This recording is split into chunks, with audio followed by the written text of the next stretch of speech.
Muli po, isa pong magandang umaga at tubuti ko nga welcome na po ang atong magsoon nga gikan dito sa Valencia City. Doon na sa atong church dito sa Malaybalay, natin church dito sa Malaybalay. Kaya po tayo po kami po ay nagagalak na habang tumatagal lumalaki at lumalaki po ang ating pamilya. At para po sa mga kapatid ko dyan na taga-Daguban, kita pa rin yung flooring na yan. Diba? Yung hall na yan. Plus then, first, dahil ako yung taga-Pangasinan din, yan ako sa Daguban nag-aral. Nasubukan ko rin nag-stay dyan ng isang lito sa BGMP niyan. Sa Sinto ako nalagay noon. Amen? But, you know, God will speak at hindi siya titigil hanggang hindi po niya tayo nahuhuli at mababago. Amen po ba? Diba? Kaya po ngayon, I will be speaking sa topic na putting on a new self. Amen? Put on a new self. Amen? Diba? Kaya sabi ko, God has His way para po, God has His way at gagawa ko ng paraan para po tayo ay kanyang mabago, para po tayo ay kanyang maging kanya. Amen po ba? Baka sa panahon ngayon, hindi po natin na-realize, but pinakaunang ito ang tinang after, no? After ng ilang taon at sa aking paglaya, that the Lord has allowed these things at nagsimula ang kanyang pagkilos sa aking buhay ng pinayagan niya na ako'y mahuli. It is not an accident kung bakit ka nandyan, kung bakit tayo nandyan, because alam natin na ano man ang reason, ginawa mo man, o hindi mo man ginawa, but it is still God ang pumayag na mangyari yan because He has a purpose na gagawin po sa buhay ng bawat isa sa atin. At isa, sigurado kung isa na purpose niya ay baguhin tayo at maging Kanya. Kaya po, ang topic natin ngayon is putting on a new self. Kung titignan natin ang logo ng BGMP, nandiyan lagi yung safekeeping and development. Diba? Safekeeping and development. Develop ito. Better person, better individual. And the BGMP, hindi alam ng BGMP that they are isa sa mga instrumento ng Panginoon para sa pagbabago ng life niya mga anak. Amen po ba? Kaya ngayon, and you know, it is dyan sa jail din ko rin tinanggap ang ating Panginoong Kristo Kristo.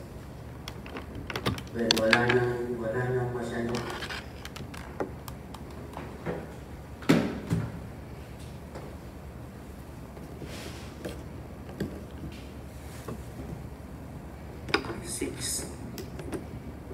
Sinurrender ko ang buhay ko. Kaya sabi na, simulan natin ang ating pag-usapan ngayong oras na to. Sabi na sa verse 1, Since then, you have been raised with Christ, set your hearts on the things above where Christ is seated at the right hand of God. Amen.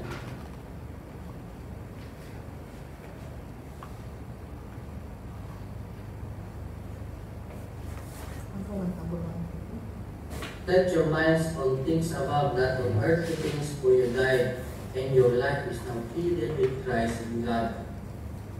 Verse 4, When Christ is your life appears, then you will also appear with Him in glory. Ay sisimula po ang chapter na ito na sabi, Since then you have been raised with Christ. Binuhay kayong muli, kasama ng Kristo, kaya ang pagtuunan ninyo ng isip ay ang mga bagay na nasa langit na kinaroroonan ni Kristo na nakaupo sa kanan ng Diyos. Ang mga bagay na palangit ang sa isip ninyo, hindi ang mga bagay na panlupa. Kaya after pala, natanggapin natin ang Panginoon. When the process grow, ang proseso nagsisimula.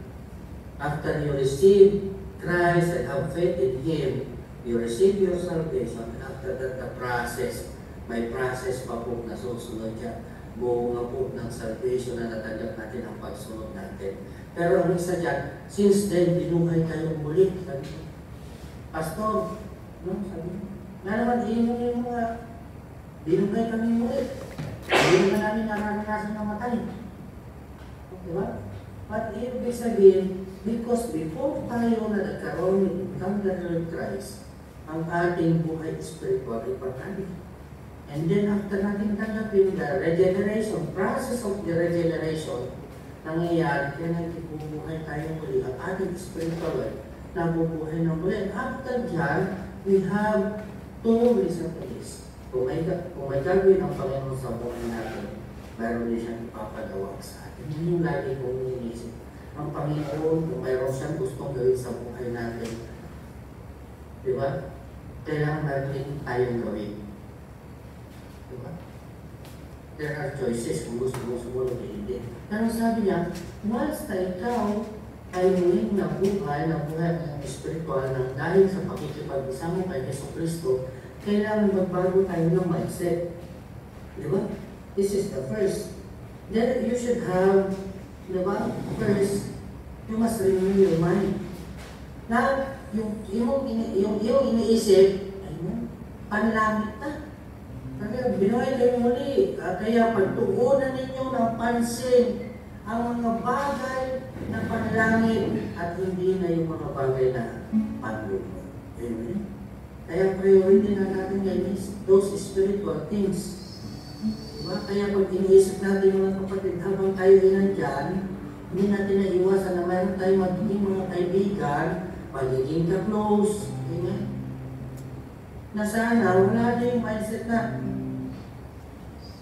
pag-raya natin, brad, magsasama tayo ha. Oh. Kaya nung pumasok dyan, ano dyan sa loob, pumasok, nakaw lang ang timbangan. Mayroong naging kaibigan, paglaya nilang dalawa, ilang buwan pa lang, bumalik na sila, magkaikal na sila, rapid rin ang kaso. Hindi, mayroong ba? You should. Tapos sa paglabas natin, after this, binigyan ako ng bagong chance ng paglabas magsisave. Kahit na nandiyan pa rin sa loob. Amen? Ang ating iisipin is kung paano natin gagawin at iseset ang ating mga isipan sa mga spiritual ng bagay at saka mga makalangit na bagay. Especially during the time na dumarating ang tinatawag natin na boryong. Amen? You know what I'm saying?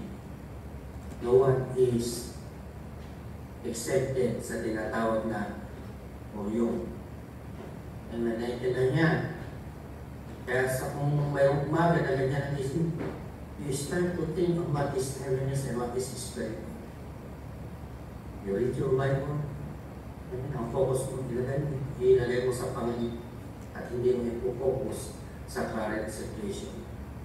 Kung ipo-focus natin, habang nandiyan tayo sa araw-araw, hindi ipo-focus mo ano ba naman to, parang yung sukat ng kanin ko, parang hindi naman yata nasiksik. Ito kulang, ganun pa rin, halos paulit-ulit na lang. Negativity will come to you at magiging mapopokus ka sa mga bagay na nandito lang sa lupa, sa mga bagay na kung saan ka gumagalaw. But, since you have been with Christ, focus your minds on things above. Saan ang priority nyo. Kaya during our schedules, Sunday pa lang ng gabi, I pray na napipil na yung excitement. Amen. Kasi sa amin natin ganyan, yung repak-repak na kape, pag may 5 piso kami, sabi ganyan, uy, ikape na natin yan. Nararanasan natin yan, yung umusok pa lang yung tasa mo, pero ubus na yung kape dahil maraming sumahod na humingi ng kape dahil yung tasa nila. Diba? Ikape na natin yan.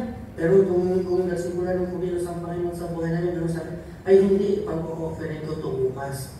Because Gimba District Jail, ay jail na nagpasimula na kahit na nakakulong kami, nagbibigay kami ng aming offerings. Dahil alam namin, hindi yung nandito sa lupa, kung isipin namin, ay panggabi ko to. Pagtandaan sa pumakala ay pang ano to.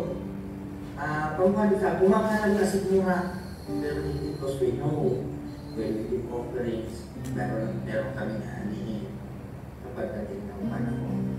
Ganyan dapat ang mindset. Especially when you, at saka hindi na mamiyag, namimira lang yung pasto kahit humingi ng offering, hindi no. Now, especially, working, kung pera lang kung hahanapin namin, hindi kami magpapasto mga kapatid. Trabaho kami. But you know, what is things is, you give, just like, BGMP, give money. Well, giving kahit anong hirap tayo, but still, the Lord is free. Sa mga pangangailangan namin doon, amen. Amen. At saka face-to-face nun, hindi katulad ng ganito. But it is an experience that I see, and sabi ko, nung nakipag-isa kami kay Kristo, iba ng Panginoon yung mindset namin. And that is also my prayer, that every one of you, kayong mga kapatid ko na nandiyan, inmates, always remember na hindi paghaba buhay, nandiyan tayo, you look sa mga bagay na parating, it is not the end of one, but when you put your things on above, everything will fall in its place mo. Sabi na, sick. For you have died, and your life is hidden with Christ. With Christ, with that. Amen. Pag makita ng tao ang tunay ng pagbabago sa iyong paglaya, ano man ang iyong nakaraan, still you will gain the respect. You will gain the respect. Alam mo, ang tao, masama na nagpakabuti na nakita ng tao, mas malaking bibigyan nilang respeto sa iyo. Amen. Kaya mas panigihan natin. First naman pa natin dito is set, change of mindset. Set our minds sa mga bagay na spiritual. Susunod, ano ang kailangan natin gawin? Pagkatapos natin tanggapin ang Panginoon, at iselect natin ang ating mind sa what is spiritual at the things of above. Verse 5. Okay. Ang sabi niya sa verse 5.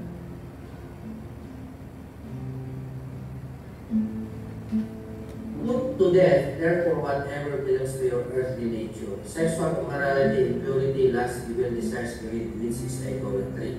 Amen. Pero kung babasahin, put to death, therefore, whatever belongs to your earthly natures. Amen. Pati, kahit dapat nang mawala sa inyo ang pagnanasang makalaman. Alam niyo, ang pagnanasang makalaman, kung isusulat siya dyan, hindi lang yan isa, dalawa, tatlo, apat, lima. Hindi lang limit, marami. Pero sabi, it will start sa effort natin. Ayaw pala makikita. May part din mga tayo sa ating pagbabago. Ang iba kasi, ang isip nila is, trabaho lang ng Panginoon ang pagbabago ng tao, Panginoon lang bang? No! Ang pagbabago, it will start sa atin. At tayo will be able to change with the help of God. Kaya maraming tao gustong magbago pero hindi nakakapagbago. Anong dahilan? Walang Panginoon sa kanila. Kaya put to death, therefore, hindi ganun kadali ang patayin, kumatay. Kahit na mayroon mga nakapatay sa atin dyan, hindi natin sinadya. Nadala lang tayo, pero hindi ganun kadali. Ganyan din ang pagpatay sa ating mga earthly natures. It is not easy. Amen? Put to death, therefore, whatever belongs to earthly nature. Nature natin, we grew up with that. During our, sa pagkabata, sa ating formative years, whatever the environment, kung saan tayo nakatira, ano man ang ating mga kahulog-hilog, these things, mayroong contribution kung paano tayo na-form, paano na-form ang ating character. And now, listen to this. When we nakipag-isa tayo sa Panginoon, we have to put these things na na-influensya sa atin na hindi pumahayon sa salita ng Panginoon. We must put to death. This is like what? Lahat ng mga bisyo o sigarilong pinakamayroon. Amen. But when realization comes, sabi ko, ay pupunta rito si Pastor Jose, naglulungan ako, mag-praise and worship, tatas ako ng aking kamay, pagdawa siya, pupunta ako sa puyong. Ginawa ko yung is. Doon ako maninigal. At sabi ko, tumating na yung realization. Realization is the best starting point when it comes sa pagbabago. Sabi ko, Pag nandito si Pastora, samba ko ng sama, pero pag alis, naninigarilyo ako dito, niloloko ko lang sarili ko. Kailangan ko maging totoo sa sarili ko, maging totoo sa aking Panginoon. Tinanggal, it is started sa decision kung napigilan ng Padre. Ganyan din sa ating mga pagbabago. It should start from the realization. Just like what happened to the prodigal son. And we are all prodigal sons. Amen. Amen. Kasi we put to death what is to your earthly nature. Sexual immorality, impurity, lust, evil desires, and greed, which is idolatry. Next, because of this, the wrath of God is coming. Dahil sa mga bagay na ito, ang galit ng Panginoon ay darating. Okay, next. You used to walk in these ways, the life you once lived. Amen. Dati, you walk, kayo man inamuhay din ayon sa mga pitang ito. Itong iyon na kayo pa'y pinaghaharian ng mga ito. All of us is guilty na tayo namuhay dati sa ganyang mga gawain. But now, sabi nga, pero ngayon, verse 8, ngunit ngayon, but now you must get rid yourself of all such things as this. Kailangan na naman daw, but now, pero ngayon, you must also get rid. Itakwil. Di ba kanina patayin ngayon, itakwil. Effort pa rin galing sa atin. It is an action that comes from us. Amen. Ngunit dahil itakwil din ang lahat ng galit. Amen. Sino may galit pa dyan? Puot. Mas malalim na naman, puot. Hindi pa iwasan minsan nandiyan. There are reasons kung bakit tayo nandiyan. Minsan nandiyan tayo, naghanap tayo ng mga masisisi. I was wrong. Isa ko nung nahabag, naglalaba ako ng gabi. Gabi kami naglalaba. Pag naalala ko nung sabi ko, kung hindi sana nagloko yung tatay ko. Pag bandon na yung 20 years. After 20 years, bumalik siya sa nanay ko. Inagap ko natin siya. Amen. Yung nanay ko sabi niya, hindi na niya mahal yung daddy namin. Pero binuksan namin yung wallet niya. Nandun pa ng picture ng tatay namin. After 20 years, bumalik yung tatay namin. Pero sabi ko, kabaga, kung sana hindi dito kung tatay ko nakapag-aral, mas magandang eskwela ko nakapag-aral. And then, I-still ang panggalit ko sa kumang. But praise God, bumalik yung tatay ko nung panahon na believer na ako, nakapag-release na ako ng galit ko sa kanya. Amen. Kaya ganyan din dapat tayo, ano man ang galit, ano man ang po sa mga tao na dahilan kung bakit nandyan tayo. Pwede na dyan, nakasuhan ka ng rin dahil sa girlfriend mo na mayroon. Tanong na bahay ng magulang, bumaliktad. Anong pangyayari ka dyan? Diba? But now you must get rid of yourself. Galit po at sama ng loob. Sabi rito sa Tagalog ba yun? Sama ng loob. Iwasan ninyo ang palalay at malalaswang pananalita. Amen. Ayan, tanggalin natin. Yan ang pinakakalaban natin. Nagpapabigat sa loob natin yan. Yan, galit, yan po, sama ng loob. Diba? Iwasan ninyo ang palalay. Kaya tayo dyan, tayo magkakasama dyan. Tayo pag nasa isang panito. Naglalalitan pa ba tayo? Pero meron yan. Meron yan dyan sa at iwasan ang malalaswang pananalita. Ang taong binago ng Panginoon. Binago rin niya ang kanyang ano bang gagamitin ko? Hindi ko bumanga. Pag medyo formal, hindi naman gamitin mo pastor ha. Pag informal, anong gagamitin mo? Bunganga. Amen. Ano ba? Bunganga na bibig na masama ko, bunganga na mabaho. Yun. Pero still it is. Diba? Ang babagay ng Panginoon kung bibigyan ng hindi na. Do not lie with others since you have taken off your own self with practices. Huwag daw tayong pagsinungaling sa isa't isa. Ang pagsisinungaling, always remember, hindi lang sa pananalitin, but it is also through your actions. Amen. Baka mamaya mayroon kayong kasama dyan sa loob na hindi nyo gusto akong galing, araw-araw yung bibigyan ng kape o magkape ka. Pero hinahalo-halo pa rin ang pulbos ng galing sa Biblia. Tataka naman yung binibili. Bakit araw-araw para akong mahapyan dyan? Hindi yung pagsisinungaling pa rin yung gano'n. Amen. O, diba? Since you have taken off your old self and with its practices, sapagkat inubad na ninyo ang dati ninyo pagkatao pati ang mga gawa ninyo. Amen. Diba? According sa 2 Corinthians 5:17, kung sino man nakipag-isa kay Kristo ay bago ng nilalang. Ang dati ay lumipas na, ang bago ay dumating na. The Lord is not, kung titignan natin ang Panginoon, ang hinihintay niya yung tunay natin pagbabago. Hindi niya inisip kung anong pamandahin. It's not important to him as long as ikaw nakipag-isa. Amen. Sabi niyo. Oh, therefore, if anyone is in Christ, is a new creation. The new creation has come, the old has gone, the new is here. Amen. Amen. Ano man yung gawa natin, ano man ang yung ano man ating mga kaso, ano man ating pagkakamali, once na nakipag-isa ka ng Kristo, bago ka nang kilala. Okay? Isuot na ninyo ang bagong pagkatao na patuloy na nagbabago. Amen. Kaya pala, isuot na ninyo. And you have put on a new self which is being renewed in the knowledge and the image of God. Isuot na ninyo. Isuot ninyo ang bagong pagkatao na patuloy na nababago at nagiging kalarawan ng Diyos na lumikha sa inyo upang lalo ninyo siyang makilala.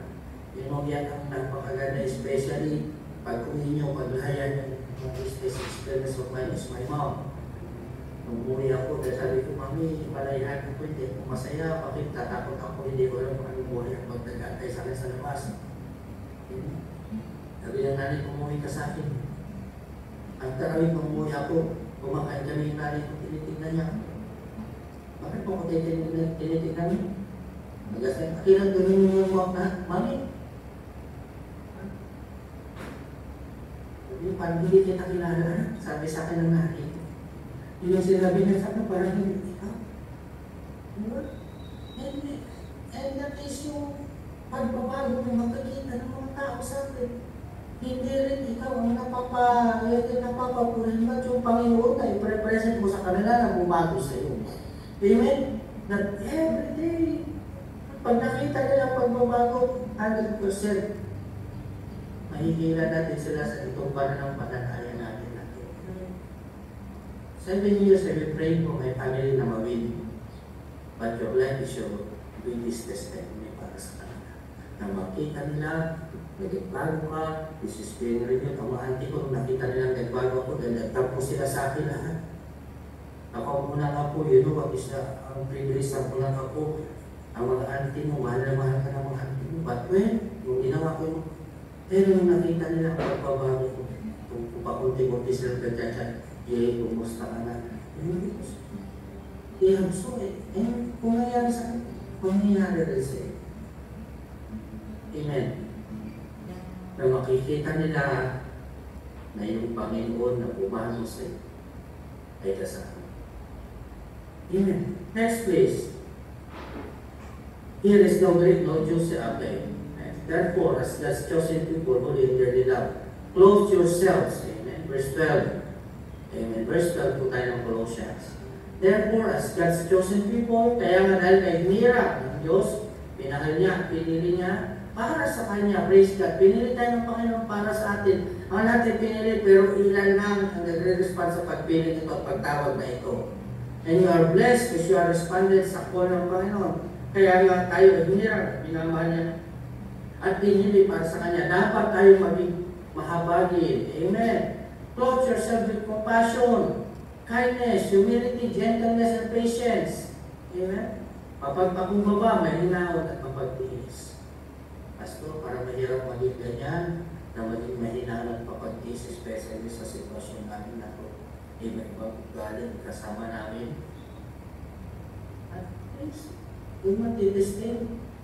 Amen? Clothe yourself. Amen? Therefore, get chosen people, holy and dearly loved, clothe yourself. Hindi sinabi ng Panginoon na mag-clothe sa inyo. It will start pa rin sa iyo and God will help you na ma-clothe ito. It is sa part na naman natin. Nakutin po ba yung ating mana na is napagbabago hindi lang trabaho ng Panginoon, but it also will start sa iyo. Tutulungan mo ng Panginoon.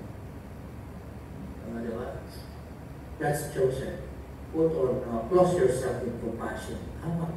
Mapagkumbaba, kailangan mapagbilis. Kaya, siyempre, yung mga batong pasok dyan, huwag yung binibiro, pinaglalaroan, kinikinig. Alam niyo, pagpasok nila dyan, magulo pa ang isip na. Diba? Hindi tinatanong, ano kaso? Natakot-takot ko ba? Batas yung gupit at tanong, sabay tayong maligo. Pero hindi naman nangyari, pero binibiro.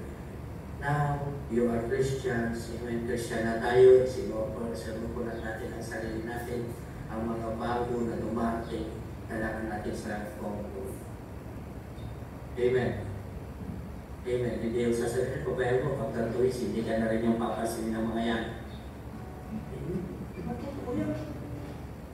Ano gusto mo gupit? Barbers. Mga pagkinalbo. Amen. Diba? Kahit na upang ha? You know, these days, we are not processing, we do not do that anymore. But we comfort, we love. Amen. Kailangan din na nakausap. Do it with love. Yan, ito pa next. Ang 13. Sabi niya, bear with one another and forgive whatever grievances you have against one another. Diba? Hindi tayo pare-parehas. Pagpasensya kayo sa isa't isa, magpatawad kayo kung anong inanakit ninyo. Kanino man, magpatawad kayo, gaya ng pagpapatawad sa inyo ng Panginoon. Iba-ibang karakter natin sa room. We have differences. Amen. Pero wala tayong magagawa dahil yan ang pinili ng Panginoon na maging magkakasama tayo. And you should build. Amen. Nandito dyan kasi loob ang bahal na higit sa pagkakapatid. Amen. Bear with one another, iba-iba ng ugali. Naroon tayong kasama dyan ng magandang, naroon tayong kasama dyan na magaling humingi, hindi naman pag siyang dumating dalaw, hindi naman marunong magbigay. Pero pag ikaw may dalaw, madaling lumapit na may dala ng bowl, may dalaw pa, may ulang pa, hindi naman. Pero pag siya may dalaw, hindi naman still. Intindihin niyo siya, yung gano'n niya, pero wala na sana niya, may pamagin natin yun. Amen? Bear and forgive one another, whatever grievances you have against one another. Forgive us, Lord, that Lord. Your next, in over days, at higit sa lahat, magmahalan kayo, sapagkat ang pag-ibig, ang maglolo, sa ganang na pagkakaisa. Pag-ibigan daw tayo dyan, magmahalan tayo, o tulong pagdamayan. Tumakan natin pag-ibig, ang siyang pumukay sa ating puso, kaluluwa. Diba? Pinaganda natin yan, injected, dito-dito natin tayo. Amen. Basta na tayo, verse 15. And let the peace of Christ rule in your hearts, since as member of one body, you are called to peace and be thankful. Pabayaan natin ang Panginoon. Ang una, paglagay ng kapayapaan ng mga puso at may problema. It is possible, brothers and sisters. Diba? Buti nga ngayon, meron ng text messages. Kung may message sa amin nun, sulat ang dumarating.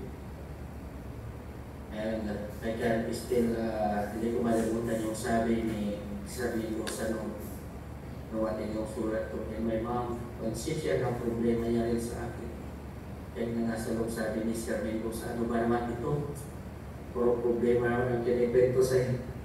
But still, I'm able to smile, I'm able to have peace in our hearts. Alam mo, sikreto, paano tayo magkakaroon ng kapayapaan sa puso.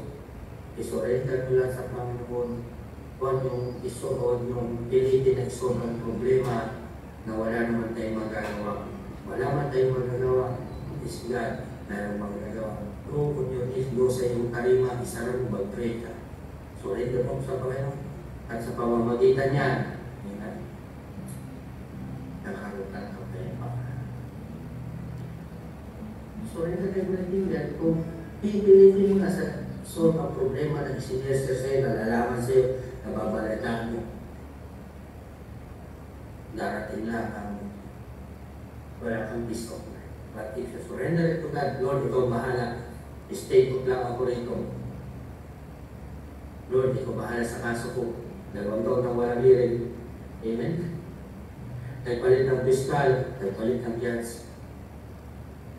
But still, you surrender in the name of God kay Lord. We have still 2 minutes. Next place, verse 15. Ano pang sabi niya? Let the peace of Christ rule in your hearts. As member of one body, you are called to peace and be thankful. 16. Let the words of Christ dwell in you richly as you teach and admonish one another with all wisdom, and as you sing psalms, hymns, and spiritual song with gratitude in your hearts. Verse 17. And whatever you do, whether in word or in deed, do it all in the name of the Lord Jesus Christ, giving thanks to the Father. Ano sabi? Let the word of God dwell in you richly as you teach and admonish one another. Ito, ang salita ng ni Kristo ay hayaan ninyong lubos ang manatili sa inyong puso. Turuan. Okay? Turuan ninyo at paalaran ang isa't isa ng buong karunungan, buong puso kayo mawid ng salmo, mga himno at awiting spiritual ng may pagpapasalamat sa Diyos. What is this? It is fellowship. Amen. Have fellowship. Maging masaya kayo na umaattend ng mga online Bible study natin. Amen. Attend. Magturuan sa inyo. Kaya magpaalalahanan. But especially, sa today's, mayroong mga ibang kasama natin that will share the problem sa iyo. Imbis na wala na, ganun din yung, but you help, you encourage him, diba? Lilipas din yan. Pag-pray na lang tayo. And the last, whatever you do, ano man ang ating gawin, whether in word or deed, do it all in the name of the Lord Jesus, giving thanks to God. Ano man ang ating gawin. Amen? Ano man ang ating gawin, gawin natin yung dahil tayo mananampalataya, do it all in the name of the Lord Jesus Christ. Alam ko na yan sa loob, mga kapatid. Meron din mga officers ka, kung ikaw ang mapagbigyan ng posisyon na mauna ng isang selda, na mauna ng isang brigada, na maging officer ka ngayong araw, do it para sa Panginoon. Do it dahil ikaw ay binigyan ng authority dahil sa Panginoon. Pagkawin na may puso at magpasalamat. And of being an officer, official, there are some privileges. And these privileges, magpasalamat tayo sa Panginoon. Para sa mga hindi naman nakaposisyon pa yan, we always be thankful sa Panginoon at enjoy tayo sa panahon lang yan. Bibigyan kayo ng para kayo rin iwan natin ang inyong sitwasyon niya. At yan ang ating pag-aralan yung itiis tutunan yourself, mga kapatid. But yung pala, if we realize dito katatapusin, kung ating iintindi yung pinag-aralan natin, putting on the new self, ang pagbabago na gagawin sa atin ng Panginoon, it will start pa rin sa efforts na magagaling sa atin. Diba? Maraming salamat po. Alat po na ito ay iniwan ko sa inyo sa pangalan ng ating Panginoon Jesus. Maraming salamat.